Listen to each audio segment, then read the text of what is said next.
Gajuwaka YCP MLA అభ్యర్థి గుడివాడ అమర్నాథ్ తీరు అందరినీ విస్మయపరుస్తోంది. ఏపీ వ్యాప్తంగా వైఎస్ జగన్ మండు టెండలో తిరుగుతూ వైసీపీ తరపున విడుదల చేసిన మేనిఫెస్టోను వల్లివేస్తుంటే ఇక్కడ అమర్ మాత్రం గాజువాకలో తన సొంత మేనిఫెస్టో అంటూ గురువారం చేసిన హడావిడిపై ఆ పార్టీ పెద్దలే నోరెళ్లబెడుతున్నారు. జగన్ చెప్పిన పార్టీ మేనిఫెస్టోను పక్కన పెట్టి తన సొంత మేనిఫెస్టోను ప్రకటించడం ఇప్పుడు చర్చనీయాంశమైంది. ఇలా ఎవరికి వారు మేనిఫెస్టోలు విడుదల చేసేస్తుంటే ఇక పార్టీ అధిష్టానం ఏం చేస్తోందంటూ కార్యకర్తలు ప్రశ్నిస్తున్నారు.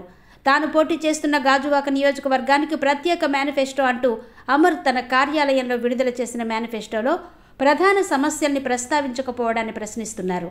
గాజువాకను పట్టి పీడిస్తున్న విశాఖ స్టీల్ ప్లాంట్ ప్రైవేటీకరణ, అదానీ గంగవరం పోర్టు కార్మికులు, నిర్వాసితుల ఆందోళన, హౌస్ కమిటీ, ఏపీఐఐసి బాధితుల సమస్యలు వంటి వాటిని పక్కన పెట్టడంతో గాజువాక ప్రాంత వాసులు మండిపడుతున్నారు.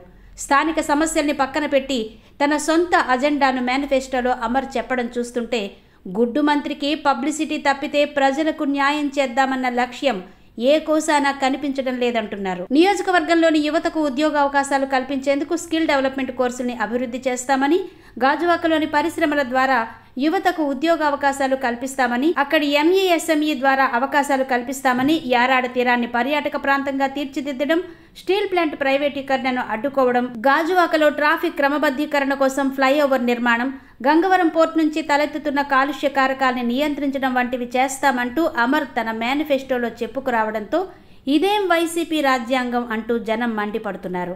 విశాఖ జిల్లా వ్యాప్తంగా మరే నేత ఇలా చేయలేదు.